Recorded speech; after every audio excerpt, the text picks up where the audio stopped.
सुमति ब्रह्मचारी।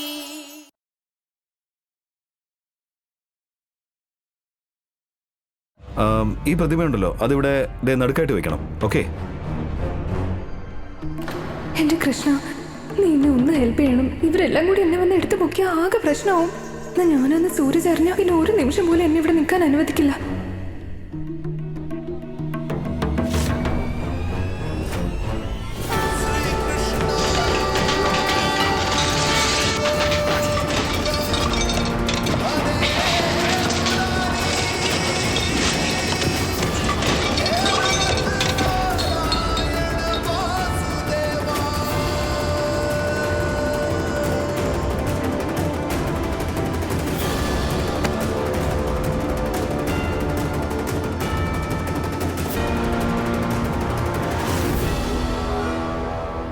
ആരാണ് ഇവിടെ ഇങ്ങനെ ഒരു അശ്രദ്ധ കാണിച്ചത്?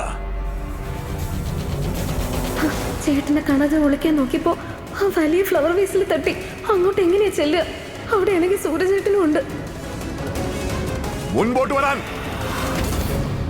സോറി പപ്പ, ഞാൻ ഫോൺ ശ്രദ്ധിക്കുകയായിരുന്നു, അപ്പോഴാ തട്ടി വീണത്.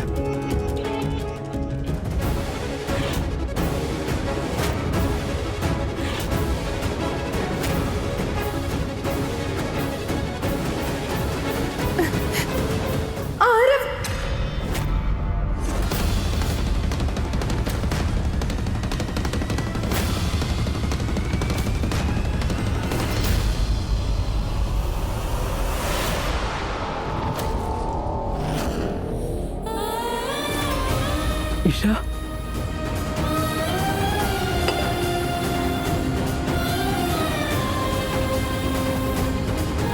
ഇഷ,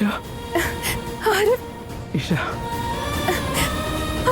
നീ പഴയതുപോലെ ആയല്ലോ. I am so happy. ചേച്ചി, ചേച്ചി ഇവിടെ.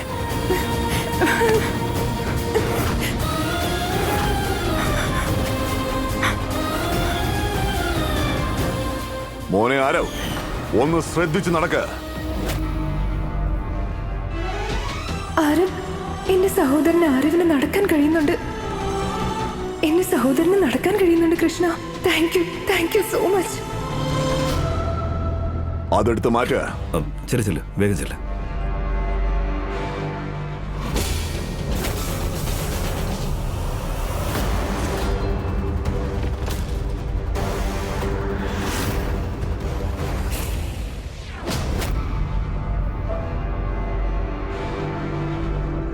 സൂരജ്, എന്താ?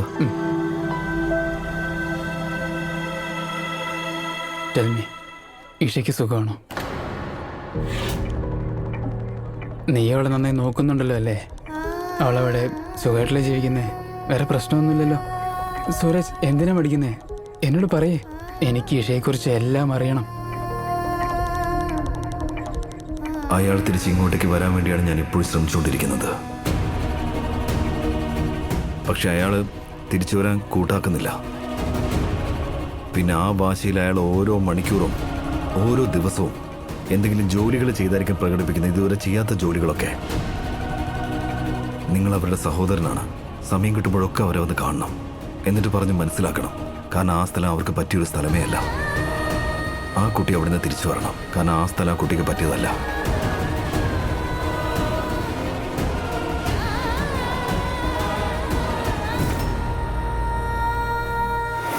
തലനാരിഴയ്ക്കാ രക്ഷപ്പെട്ടത്. അഥവാ സൂര്യചേട്ടൻ അങ്ങനെ എന്നെ കണ്ടിരുന്നെങ്കിൽ ആകെ പ്രശ്നമായെന്നെ. പിന്നെ വീട്ടിലുണ്ടാക്കാൻ പോകുന്ന പുകില് എല്ലാം എനിക്ക് നന്നായിട്ട് അറിയാം കാവ്യ. നീ ഇതൊക്കെ എനിക്ക് വേണ്ടിയിട്ടല്ലേ ചെയ്യുന്നത്. അതും എത്ര വലിയ റിസ്ക് എടുക്കുന്നത്. അതിനുവേണ്ടി താങ്ക് യു സോ മച്ച്. ചേച്ചി, ഡോക്ടർ കൃത്യസമയത്ത് തന്നെ ഇവിടെ എത്തും. അവിടെ എല്ലാവരും പാർട്ടി എൻജോയ് ചെയ്യുമ്പോൾ ആ സമയത്ത് നമ്മൾ അനുരാഗ് സാറിന്റെ ഡ്രിങ്ക്സിൽ മരുന്ന് കലർത്തണം. അഥവാ കുറച്ചു നേരത്തേക്ക് അനുരാഗ് സാർ മാറി നിന്നാലും ആരും അതങ്ങനെ ശ്രദ്ധിക്കാൻ പാടില്ല. എന്താ ചെയ്യാൻ പോന്നെ? ഈ മരുന്ന് കാവ്യ, അനുരാഗേട്ടനൊന്നും സംഭവിക്കില്ലല്ലോ. അത്യാവശ്യം മൈൽഡാണ്, ഒന്നും സംഭവിക്കില്ല. ടെസ്റ്റിന് വേണ്ടി സാറിന് ഈ മരുന്ന് കൊടുക്കേണ്ടത് അത്യാവശ്യമാണ്. ചേച്ചി, ട്രസ്റ്റ് മീ, ഒന്നും സംഭവിക്കില്ല. പക്ഷെ കാവ്യ, ഇത് ഞാൻ അനുരാഗേട്ടൻ ഇതെങ്ങനെ എങ്ങനെയാ ഞാൻ? അഥവാ സൂര്യചേട്ടൻ പാർട്ടിയിൽ ഇല്ലായിരുന്നെങ്കിൽ ഞാൻ നേരിട്ട് തന്നെ ഇത് ചെയ്യുമായിരുന്നു. പക്ഷെ ഇപ്പോ ചേച്ചി തന്നെ ഈ മരുന്ന് സാറിന്റെ ഡ്രിങ്ക്സിൽ ചേർക്കേണ്ടി വരും. അത് ഇതൊന്ന് സൂക്ഷിച്ചു വെച്ചേക്ക്.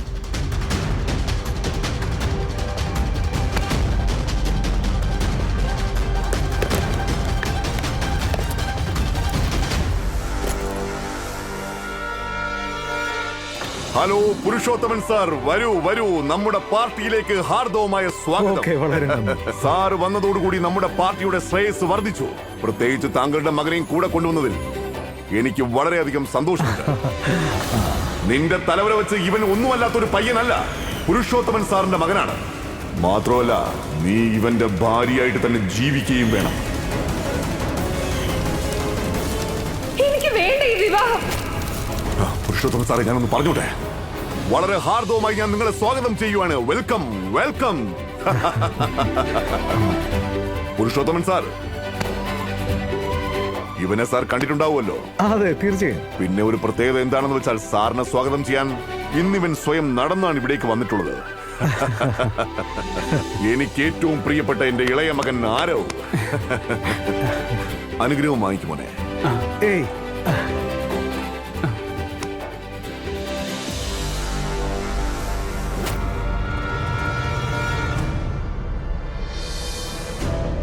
പ്രതിമ ഇവിടെ ഇങ്ങനെ നിൽക്കുന്നെങ്കിൽ എന്താ?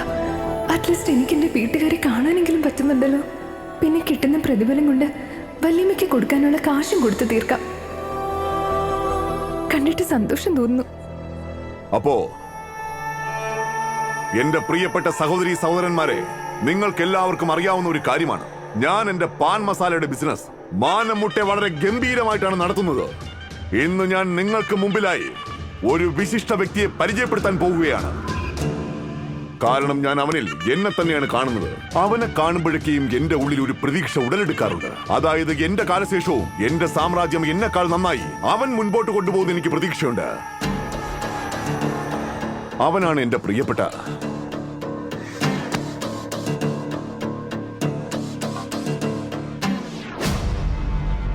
എന്റെ ഇളയ മകൻ ആരവ്.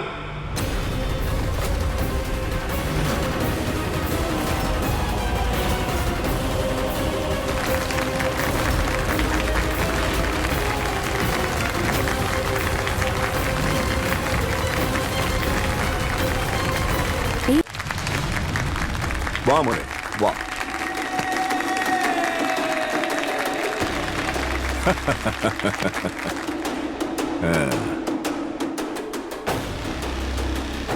ഇന്ന് എന്റെ ഇളയ മകൻ നിങ്ങളുടെ എല്ലാവരുടെയും മുൻപിൽ എന്റെ തോളോട് തോൾ ചേർന്ന് നിൽക്കുകയാണ്.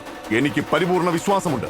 അതായത് ഇവൻ തന്നെ ആയിരിക്കും എന്റെ അഭിമാനം, എന്റെ അർപ്പണബോധം, എന്റെ ഗൗരവവും അന്തസ്സും പ്രതാപവും എല്ലാം ഇവൻ കാത്തു സൂക്ഷിക്കും.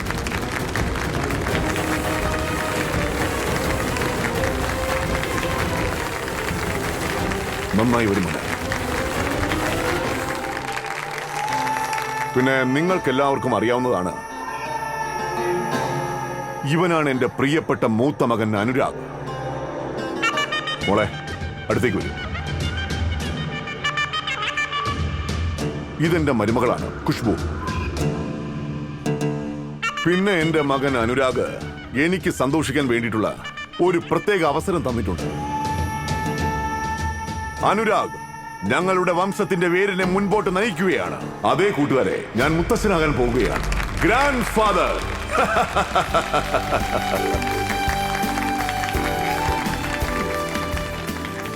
എന്താ?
പ്രതിമയല്ല ഞാനാന്ന് എല്ലാവരും അറിഞ്ഞേനെ.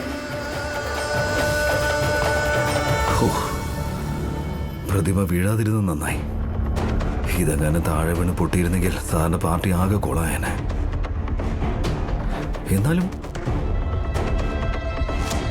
വിചിത്രം തന്നെ, പ്രതിമ അനങ്ങുന്നു. എന്താ നിന്റെ ബാലൻസ് പോയിരിക്കാണോ? മിണ്ടാതെ മണ്ണിൽ കാലുറപ്പിച്ച് നിൽക്കാൻ പറ്റില്ല നിനക്ക്? വന്നപ്പോ തൊട്ട് അങ്ങനെ ഷേക്കായിട്ട് നിൽക്കുക.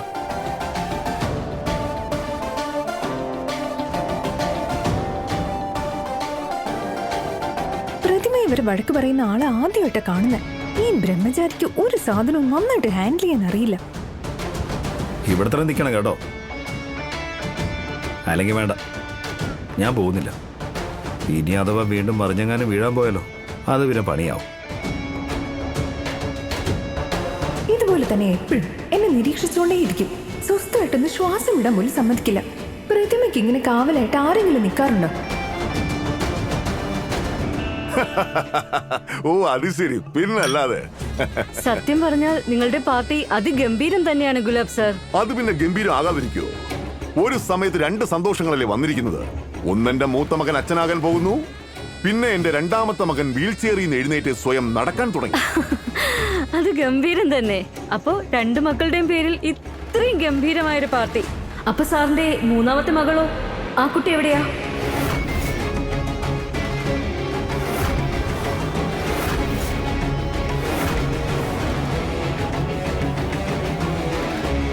ഞാൻ ഇഷയെ കുറിച്ചാണ് ചോദിക്കുന്നത്. ഇഷ എവിടെ പോയി? ഇവിടെയൊന്നും അവളെ കണ്ടതുപോലില്ലല്ലോ.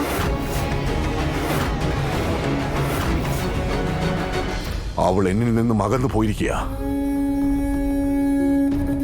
എന്താ? ഞാൻ പറഞ്ഞത് എന്താണെന്ന് വെച്ചാൽ, എന്നിൽ നിന്നും അകന്നു പോയിരിക്കുകയാണ് വെക്കേഷന് വേണ്ടി. ഓ, ആ.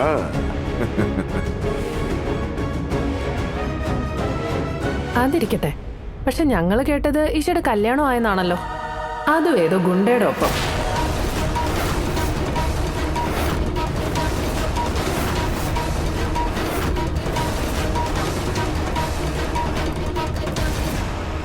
ഗോസിപ്പുകളെ നമ്മൾ വകവയ്ക്കാൻ പാടില്ല. അതിനെ പെരുപ്പിച്ചിട്ട് നമുക്കൊന്നും കിട്ടാനുമില്ല. പക്ഷേ ഒന്നുമില്ല. നിങ്ങൾ പാർട്ടിക്ക് വന്നതല്ലേ, പാർട്ടി എൻജോയ് ചെയ്യൂ. ചിയേഴ്സ്.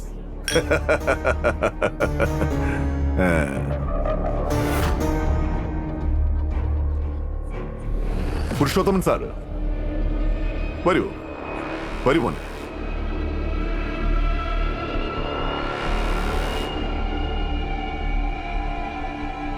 ആളുകളുടെ വായടപ്പിക്കാനായിട്ട് ഒരേ ഒരു വഴിയേ ഉള്ളൂ ഗുലാബ് സിംഗ് സർ. ഇഷയെ വീട്ടിലേക്ക് തിരിച്ചു കൊണ്ടുവരണം. എൻ്റെ മകന് ഇപ്പോഴും അവളെ ഒരുപാട് ഇഷ്ടമാണ്. താങ്കൾക്ക് പാർട്ടി ടിക്കറ്റ് വേണമെന്നല്ലേ പറഞ്ഞിരുന്നത്? ഈഷ അധികം വൈകാതെ തന്നെ തിരിച്ചു വരും പുരുഷോത്തമൻ സാർ. ഞാൻ താങ്കൾക്ക് വാക്ക് തന്നിരിക്കുക. മാത്രമല്ല, ഗുലാബ് സിംഗ് തന്റെ വാക്ക് പാലിക്കാൻ വേണ്ടി ഏതു പരിധിവരെയും പോകും. പുരുഷോത്തമൻ സാർ, ഈഷയുടെ വിവാഹം താങ്കളുടെ മകനുമായിട്ട് മാത്രമേ നടക്കൂ. അതും എത്രയും പെട്ടെന്ന്. Cheers. Cheers. Cheers, മോനെ.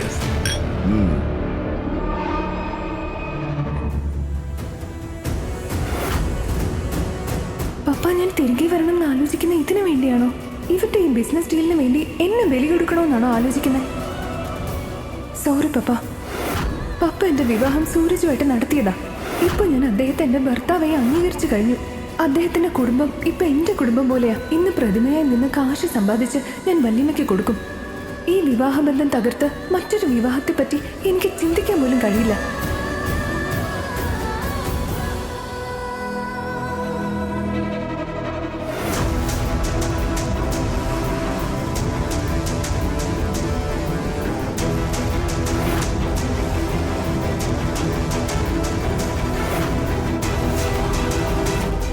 ഞാൻ എങ്ങനെയെങ്കിലും എന്തെങ്കിലും ചെയ്ത് അനുരാഗേട്ടൻ ഈ മരുന്ന് കൊടുത്തേ പറ്റൂ. എങ്കിൽ മാത്രമേ ശരിക്കും കുഴപ്പം ആർക്കാണെന്ന് അറിയാൻ കഴിയൂ.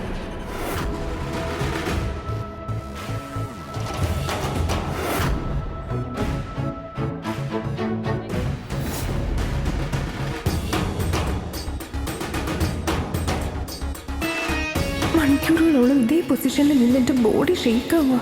അതിന് അതിന്റെ കൂടെ ഈ കുടത്തിന്റെ വെയിറ്റ് എനിക്ക് താങ്ങാനും പറ്റുന്നില്ല. ഈ സൂരജാണെങ്കിൽ ഇവിടുന്ന് മാറുന്നു തോന്നുന്നില്ല. ഇയാൾ എങ്ങോട്ടെങ്കിലും ഒന്ന് പോയിരുന്നെങ്കിൽ എന്റെ കാലൊക്കെ ഒന്ന് ശരിയാക്കായിരുന്നു.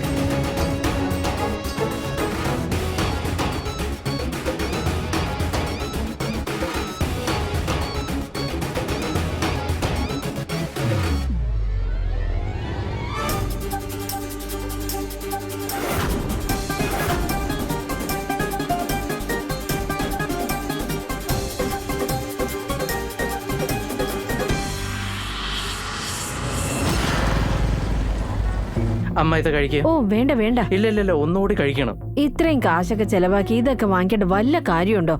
അമ്മേ, ഇപ്പോഴും അമ്മയുടെ വയ്യായിക മാറിയിട്ടില്ല. മാത്രമല്ല മോണിക്ക ചേച്ചിയും ഇഷയും വീട്ടിലില്ലല്ലോ. അപ്പൊ ഭക്ഷണം ആരുണ്ടാക്കും? പിന്നെ ഇഷയിൽ നിന്ന് എന്ത് പ്രതീക്ഷിക്കാനാ? പിന്നെ റിയ. ഞാൻ വീട്ടിലെ ജോലികളിൽ കൈവെക്കുന്ന അങ്ങനെ ആരും പ്രതീക്ഷ വെക്കണ്ട കേട്ടല്ലോ. നിർത്ത, നിന്റെ നാവിന് ഈയിടെയായിട്ട് ഒരു ലൈസൻസും ഇല്ല. ഇവിടത്തെ ജോലി ചെയ്ത് പഠിച്ചില്ലെങ്കിൽ നാളെ ഭർത്താവിന്റെ വീട്ടിൽ എന്ത് ചെയ്യാൻ പോവാ? നാണം കെടുത്തോ നീ? അമ്മയൊന്ന് ചിന്തിച്ചേ, എനിക്ക് ആ വീട്ടിൽ ചെല്ലുമ്പോ ജോലി എടുക്കേണ്ട ആവശ്യമേ വരുന്നില്ലെങ്കിലോ എങ്ങനെയുണ്ടാവും? നിന്റെ സംസാരം കേട്ടാ തോന്നുമല്ലോ നീ ഏതോ വലിയ വീട്ടിലെ പണക്കാരൻ ചെറുക്കനെ വരയിലാക്കാൻ പോവാണെന്ന്. അങ്ങനെ ആരെങ്കിലും ഉണ്ടോ? ഇതുവരെ ഇല്ല, പക്ഷെ ആവശ്യം വന്നാ വേണമെങ്കിൽ കണ്ടുപിടിക്കും. പിന്നെ അഥവാ ഞാനിങ്ങനെ കല്യാണം കഴിക്കുവാണെങ്കിൽ ഞാനൊരു പണക്കാരൻ ചെറുക്കനെ മാത്രം കല്യാണം കഴിക്കും. എന്റെ ഭഗവാനെ, ഞാൻ തോറ്റു. നീ എപ്പോഴെങ്കിലും അത് ചെയ്താലുണ്ടല്ലോ, സത്യമായിട്ട് നിന്റെ മുട്ടുകാല് തല്ലി ഒടിച്ച് വീട്ടിലിടും ഞാൻ. മനസ്സിലായോ? പാവുബാജി കൊള്ളാലോ. ഭക്ഷണം ഉണ്ടാക്കാൻ വേണ്ടി കിടന്നതിന് ബുദ്ധിമുട്ടുണ്ട. പക്ഷെ വയറിനകത്ത് കോഴി കിടന്ന് കൂവുന്നുണ്ട്.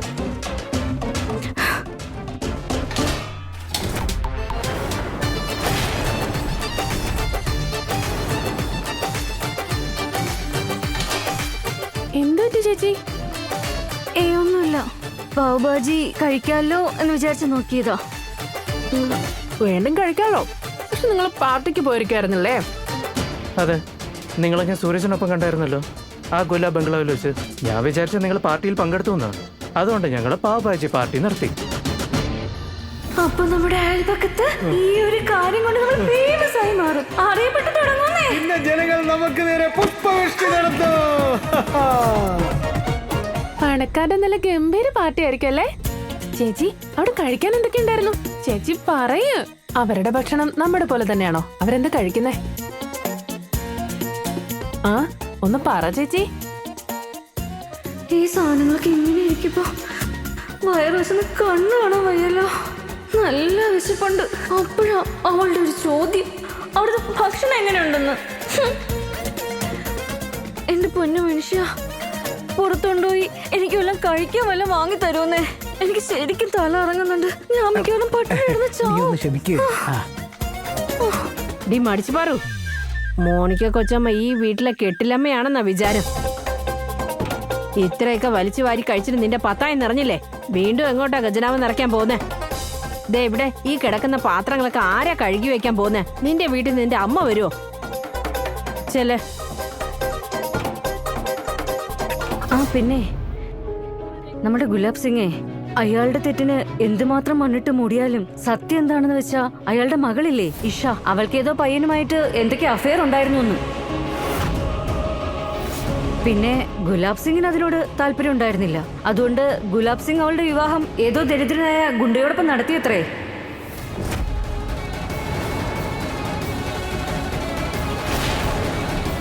ആരാണെങ്കിലും അതിപ്പോ ആരാണെങ്കിലും ഈ വീട്ടിലേക്ക് ഇഷ പോയതിനു ശേഷം 2 സന്തോഷ വാർത്ത വന്നിരിക്കുന്നത്. മൂത്ത മരുമകൾ അമ്മയാകാൻ പോകുന്നു, ഇളയ മകൻ എണീറ്റ് നടക്കാനും തുടങ്ങി.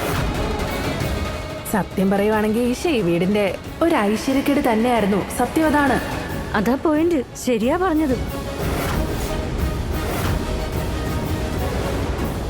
പിന്നെ അറിയോ, ഞാൻ നേരത്തെ കേട്ടത് ഇഷയുടെ അമ്മയില്ലേ, അവരവരുടെ നല്ല പ്രായത്തിൽ ഓടിപ്പോയതാ. അപ്പൊ ഇത് അമ്മയുടെ തനിനിറം തന്നെയായിരിക്കും മകളിപ്പോ കാണിക്കുന്നത്. മതി, നിർത്ത. നിങ്ങളെപ്പോലുള്ള ഒരു സ്വർണത്തെ എപ്പോഴും പിച്ചിലായി തന്നെ കണക്കാക്കും. ഇഷ മാഡത്തിനെ കുറിച്ച് നിങ്ങൾക്ക് എന്തൊക്കെ അറിയാവുന്നത്? പിന്നെ കേട്ട കാര്യത്തെക്കുറിച്ച് മാത്രമേ നിങ്ങൾ വിശ്വസിക്കുമോ? തെറ്റ് ആർക്ക് വേണോ സംഭവിക്കാം. പക്ഷെ അതിന്റെ അർത്ഥം നല്ല പ്രവൃത്തികളെ മറന്നു ചെയ്ത ഒരു തെറ്റിന്റെ പുറകെ പോവുക എന്നുള്ളതല്ല. അവരുടെ ക്യാരക്ടർ എന്തിനാ ജഡ്ജ് ചെയ്യുന്നത്? നിങ്ങൾ നിങ്ങളുടെ വൃത്തികെട്ട തലയിൽ ചിന്തിച്ചു വെച്ചിരിക്കുന്ന ക്യാരക്ടർ അല്ല ഇഷ മാഡത്തിന്റെ. അത് മനസ്സിലായോ? മാഡത്തിന്റെ ഇമേജ് തന്നെ വേറെയാ. മനസ്സിലായോ നിങ്ങൾക്ക്?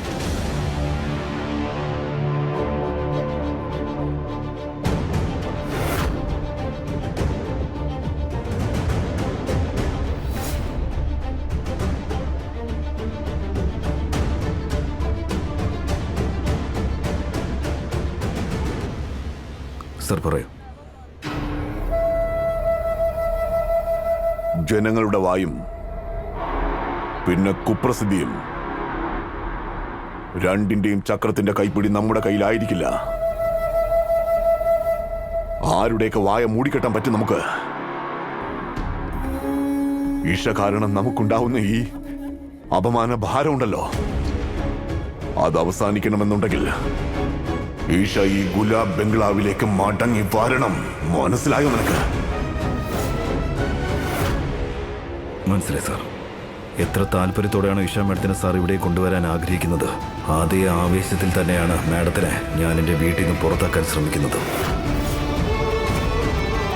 സാറിന് എന്നെ വിശ്വസിക്കാവുന്നതാണ്. ഇഷ മാഡത്തിന് ഇവിടെ വരാതെ വേറെ ഒരു വഴിയില്ലെന്ന് ഞാൻ ബോധ്യപ്പെടുത്തി കൊടുക്കും. ഏതവസ്ഥയിലും ഇഷ മാഡം ഗുലാബ് ബംഗ്ലാവിലേക്ക് തിരിച്ചു വന്നേ മതിയാവും. ഇത് ഞാൻ അങ്ങേക്ക് തരുന്ന വാക്കാണ്.